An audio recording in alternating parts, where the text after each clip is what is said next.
that people claim they love about you are the same ones that they want to sabotage in you. So you have to be careful of the people that you entertain in the first place, and then it will save you a lot of pain in the long run. So, and the way you could identify that is like, say if you're going to be a scientist, okay, and nobody else has a science mind that's around you, that's a giveaway, a dead giveaway, that the belief structure you're going to hold is going to be different than them. And when you start evolving into being a scientist, you're going to receive some backlash and maybe non-support. And some people might support you whether they understand it or not. And those are people with genuinely loving hearts, and that you have to admire. We talk about getting rid of people so many times, but you do have people where it doesn't matter what you do. They will love you, they'll support you, they will be your advocate. They're not there trying to tear you down or wait for a moment for you to have any form of downfall. But then you have some people where their jealousy is just sitting inside and they don't expose that to you, but they hate everything about your growth, but they love you at the same time. It's like they admire what you're doing, but at the same time there's a lot of jealousy that's sitting inside of them. So they're like, I can't wait for that person to fail. I can't wait, because then they'll make me feel better. And just remember, a lot of it has nothing to do with you. It has everything to do with their personal growth. Sometimes when people who are successful come around people who are unsuccessful, the opposite end of the spectrum, no matter what that might look like, whether you're a successful person or the non-successful person. And remember, success is all in the eye of the beholder. It's not societal's interpretation of what it should be. It's actually your own. So if I want to be a hairdresser, I want to be a hairdresser. If I want to be an aeronautical engineer, I want to be an aeronautical engineer. You get what I'm saying? So success is in the eye of the beholder. Some people, they've been on this earth for a very long time and they feel like they haven't done enough.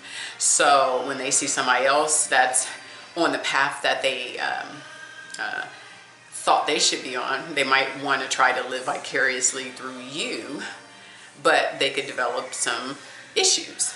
Not everybody will develop the issue. Some people will support you because they're like, yeah, that person's doing something I wish I could do, I love them, But then you have the other side of the spectrum where it's like, I want to see that person die, and then they're going to go all out to try to make your life uncomfortable, no matter what that looks like. And that's unfortunate that demonic forces get inside of people like that to where they're not protected. So that's why I always advocate, if you have a person who has wronged you, hurt you in any way, shape, or form, pray. Pray heavily for your enemies.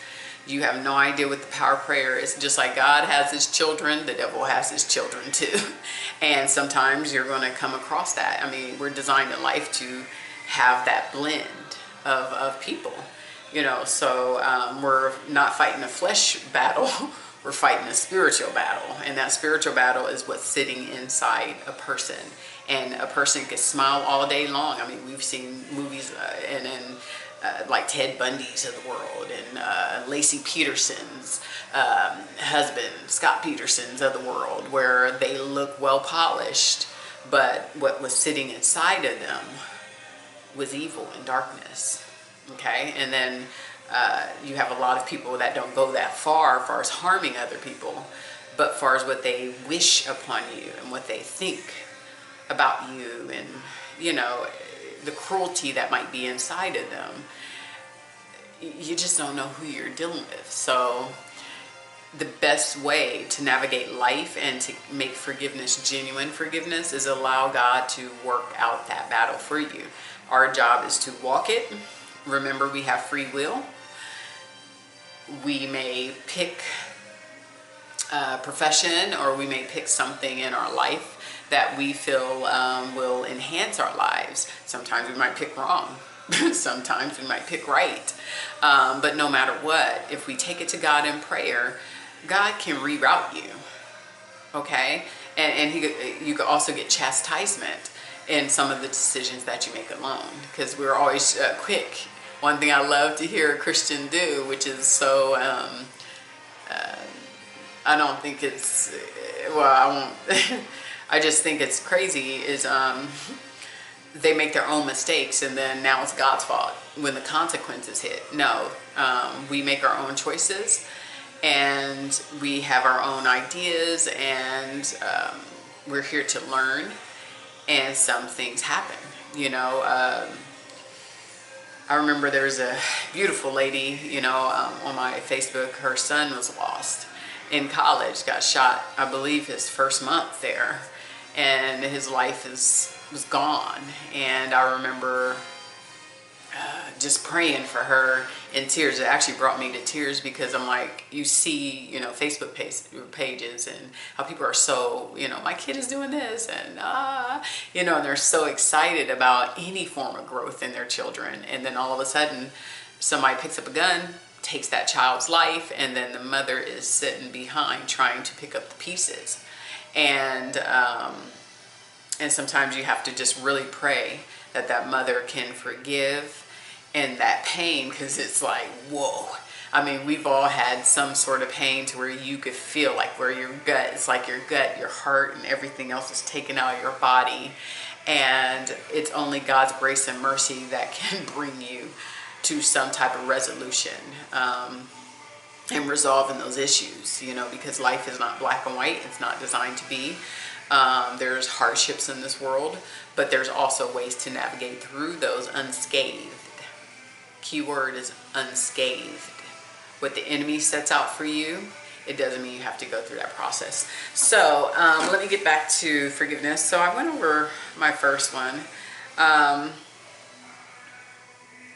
When we want to do what's honorable in the sight of all,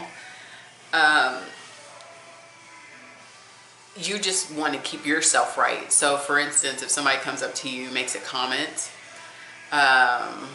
that's negative, instead of you doing that, what I like to do for people, and it hasn't happened that many times, but it has happened. I always tell a person when I don't understand why they would come at me a certain way, I would just tell them, you know, I'm going to say a prayer for you because there's something inside of you that made you make that comment. And it's not my job to understand why you would do that. It's only my job to pray for you. You know what I'm saying? And then, and sometimes that stuff messes them up even more. Like, what? You're supposed to be mad and combative. And no, that's not the way I choose to live my life. I've been through a lot. So it's like, no. I've always been a happy, jovial type of person. So,